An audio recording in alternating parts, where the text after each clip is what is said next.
Welcome to Rashmi's रसोई। फणस खाल्ला का बिया नेहमी अशाच पडून राहतात। कधी कधी ह्या बिया आपण उकडवून किंवा भाजून खातो, नाहीतर आपण त्याच्यामध्ये सुकट घालून किंवा ह्या बियांची भाजी बनवत असतो। पण आज मी तुम्हाला अगदी आगळी वेगळी अशी तोंडात विरघळणारा पौष्टिक असा फणसांच्या बियांचा लाडू कसा बनवायचा ही रेसिपी दाखवणार आहे। त्यासाठी हा व्हिडिओ तुम्ही शेवटपर्यंत बघा आणि माझ्या चॅनलला लाईक, शेअर अँड सबस्क्राइब करा। पौष्टिक असं फणसाच्या बियांपासून लाडू तयार करण्यासाठी आपण अर्धा किलो एवढ्या ह्या फणसाच्या बिया काढून घेतल्या आहेत। नंतर आपल्या गोडीप्रमाणे आपण गूळ वापरणार आहोत। जेवढा हा फणसाच्या बियांचा क्रश तयार होईल ना, तेवढ्याच मापाने आपण सुकं खोबरं घेणार आहोत। मी हे डेसिकेटेड कोकोनट घेतलं आहे। तुम्ही आपलं नॉर्मल सुकं खोबरं खिसून घेतलं तरी चालेल। 2 टेबलस्पून तूप वापरणार आहोत। ड्रायफ्रूटमध्ये बदाम, काजू, पिस्ता आणि वेलची पूड घेतली आहे। तर चला मग सर्वात आधी ह्या फणसाच्या बिया आहेत ना, मी स्वच्छ धुवून पुसून घेतल्या आहेत। आता ह्या बिया आहेत ना, आपण पॅनमध्ये व्यवस्थित गरम करून घ्यायच्या आहेत। पॅन आपण गॅसवर व्यवस्थित गरम करून घेतला आहे। आता ह्या फणसाच्या बिया आपण ह्या पॅनमध्ये घालूया। सुरुवातीला गॅसची फ्लेम मी हायवरच ठेवली आहे। एक 2 ते 3 मिनिटाकरता हाय फ्लेमवरच या बिया आपल्याला ना अशा व्यवस्थित परतून घ्यायच्या आहेत।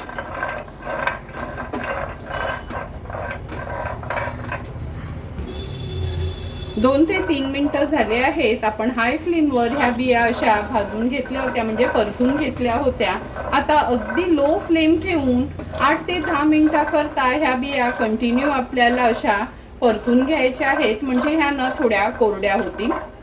लक्षात ठेवा, आता ही प्रोसिजर ना आपल्याला अगदी लो फ्लेमवरच करायची आहे, नाहीतर बिया खूपच काळपट होऊन जातील। या बिया भाजून घेईपर्यंत एका बाजूला मी ड्रायफ्रुट्स देखील व्यवस्थित कट करून घेते। 7 ते 8 मिनिटं झाले आहेत। या बिया बघा आपण भाजून घेतल्या होत्या। आवाज पण असा थोडासा खरखरीत येतो, म्हणजे ह्या बियांची सालं हळूहळू निघायला लागली आहेत। या स्टेजला आपण आता गॅसची फ्लेम स्विच ऑफ करणार आहोत आणि ह्या बिया गार झाल्या की ह्याची सालं काढून घेणार आहोत। तुम्ही बघू शकता, ह्या बिया गार झाल्यावर ह्याची सालं आरामात निघतात। थोडी थोडी करून मी सर्व बियांची ही सालं अशी काढून घेतली आहेत। आता ह्या फणसाच्या बिया आहेत ना, आपण मिक्सरला थोड्या जाडसरच फिरवून घेणार आहोत। मिक्सरच्या भांड्यामध्ये ह्या सर्व बिया काढून घेते।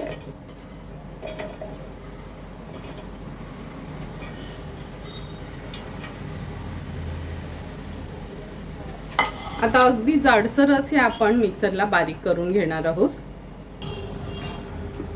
झाकण उघडून दाखवते। हे बघा, असं जाडसरच आपण हे वाटून घेतलं आहे। तुम्हाला हाताला हे थोडंसं ओलसर वाटेल, पण आता हे आपण पॅनवर व्यवस्थित भाजून घेणार आहोत। कारण का ह्या कशा फणसाच्या बिया आहेत, किती म्हटलं ना आपण किती भाजून घेतले तरी पण एकदम कोरडी पावडर लगेचच होणार नाही, म्हणून असं जाडसर मिक्सरला आपण फिरवून घ्यायचं आणि नंतर आता पॅनमध्ये भाजून घेणार आहोत। गॅसवर आपण हा पॅन गरम करत ठेवला आहे।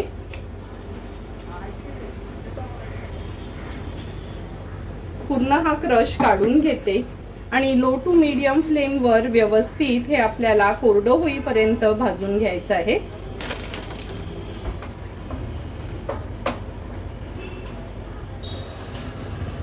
पाच ते 6 मिनिटं झालेत। लो टू मीडियम फ्लेमवर हे बघा आपण हे फणसांच्या बिया आहेत ना अशा परतून घेतल्या आहेत। जर हात लावलं तरी तुम्हाला थोडंसं हे कोरडं वाटेल।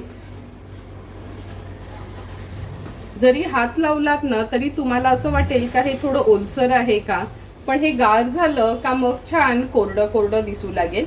आता गॅसची फ्लेम स्विच ऑफ करते आणि ह्या क्रश केलेल्या बिया आहेत ना मी एका प्लेटमध्ये काढून गार करून घेते। बिया गार होईपर्यंत मगाशी मी सांगितल्या प्रमाणातच जेवढा आपला हा फणसाच्या बियांचा क्रश आहे ना, तेवढंच आपण सुकं खोबरं वापरू शकतो। पण मी काय करणार आहे, अर्धे हे मखाने घेणार आहे आणि अर्धा वाटी मगाशी दाखवलेला हा डेसिकेटेड कोकोनट किंवा खोबरं तुम्ही खिसून घेतलं तरी चालेल। हे मखाणे किंवा खोबरं वापरलं ना का लाडू बांधायला आपल्याला मदत होते, म्हणजे बाइंडिंगचं काम करतात हे मखाणे. मखाणे पण छान असे कुरकुरीत होईपर्यंत परतून घ्यायचे आहेत.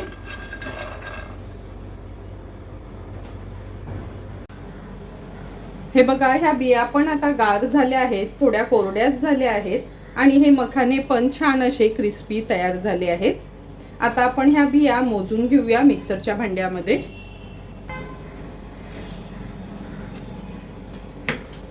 ह्या बिया मोजून घेतल्यानं का कसं परफेक्ट प्रमाण मी तुम्हाला खोबऱ्याचं आणि मखाण्याचं सांगू शकते. बरोबर 2 वाटी एवढ्या आपल्या ह्या बियांचा क्रश तयार झाला आहे. आता आपण ह्यामध्ये 1 वाटी मखाणे घालणार आहोत आणि 1 वाटी हे डेसिकेटेड कोकोनट किंवा आपलं किसलेलं सुकं खोबरं वापरायचं आहे. आता हे बारीकच आहे त्यामुळे मी ह्याच्यात घालत नाही. थोडेसे ड्रायफ्रूट्स ह्याच्यामध्ये ॲड करते. बाकीचे आपण मिक्सचर तयार करतानासाठी ठेवले आहेत. पुन्हा हे मिक्सरला बारीक करून घेणार आहे. झाकण उघडून दाखवते. हे बघा किती सुंदर असा आपला हा मखाणे आणि फणसाच्या बियाचा क्रश तयार झाला आहे. असा न भरडच ठेवायचा, म्हणजे लाडू खायला चांगला वाटतो. आता लगेचच आपण हे तुपावर परतून घेणार आहोत.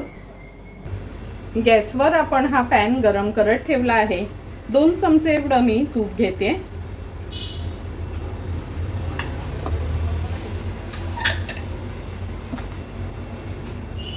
गॅसची फ्लेम अगदी लोवर करून घ्यायची आहे. हा जो क्रश आपण तयार केलाय ना तो ॲड करूया.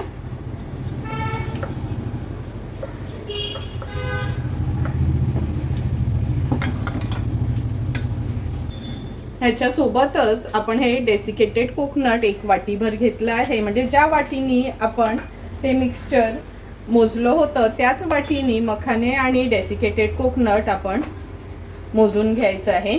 आता एक 4 ते 5 मिनिटासाठी ना लो टू मीडियम फ्लेमवर तुपावर हे सर्व इन्ग्रेडियंट्स व्यवस्थित आपल्याला परतून घ्यायचे आहेत. म्हणजे खोबऱ्याचा पण कसा ना कच्चेपणा दूर होतो आणि लाडू जास्त दिवस जरी टिकले तरी पण त्याला एक वेगळा वास येत नाही.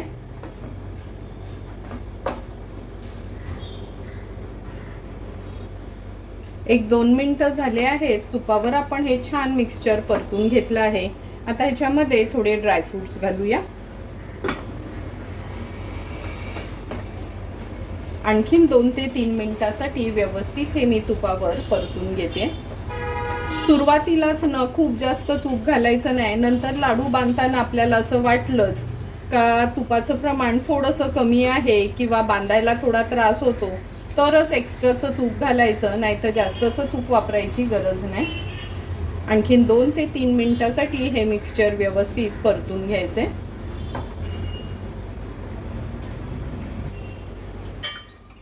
आता आणखीन चमचाभर तूप मी ह्या मिक्सचरमध्ये ॲड करते. अगदी अर्ध्या ते 1 मिनिटासाठी परतून घेते हे सर्व इन्ग्रेडियंट्स. म्हणजे जवळपास 3 मोठे चमचे भरून आपण तुपाचा वापर केला आहे. जसं तुपावर आपण लाडू करताना रवा किंवा तांदळाचे लाडू करताना भाजून घेतो ना, सेम त्याच पद्धतीने हे मिक्सचर आपल्याला तुपावर भाजून घ्यायचे. बरोबर 5 ते 6 मिनिटं झाले आहे. तुपावर आपण हे मिक्सचर छानपैकी असं परतून घेतलं आहे. आता गॅसची फ्लेम हाय करते. हाय फ्लेमवर छानसं ह्याला परतून घेते, कारण का मगासपासून आपण लो फ्लेमवरच तुपावर ह्याला छान असं भाजून घेतलं होतं.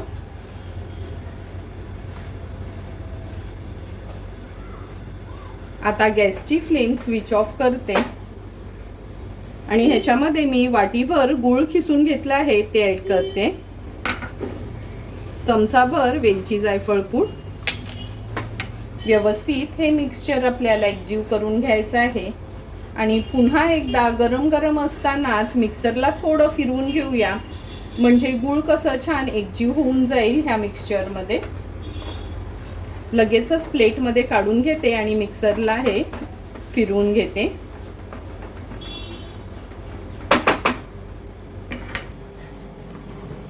हे बघा, अगदी थोडंसं मिक्सरला आपण हे गूळ घालून मिक्सचर बारीक करून घेतलं आहे, म्हणजे खूप बारीक करायचं नाही, गूळ एकजीव होईल म्हणूनच गरम गरम असतानाच हे आपण असं मिक्सरला फिरवून घेतलं आहे। तुम्ही बघू शकता हे मिक्सचर आपलं लाडूचं पूर्ण दाणेदार दिसतं। असं असलं ना तरच लाडू खायला मजा येते, नाहीतर मग खूप अगदी बारीक केलं तर आपल्याला अगदी ते गव्हाच्या पिठाचे किंवा कोणत्याही पिठाचे लाडू खाल्ल्याचा आनंद मिळतो। हे बघा तूप पण अगदी परफेक्ट झालं आहे। गरम गरम असतानाच ना मी ह्याचे लाडू तयार करून घेणार आहे। ह्याचे लाडू खूप आपण मोठे नाही, अगदी मीडियम कन्सिस्टन्सीवालेच करून घ्यायचे आहेत। एका हाताने पण लाडू वळला जातो असा हा लाडू तयार झाला आहे। अगदी सुंदर आणि अगदी वेगळ्या पद्धतीचा असा हा फणसांच्या बियांचा लाडू आपला तयार आहे। अशाच पद्धतीने एक एक करून हे लाडू मी तयार करून घेते।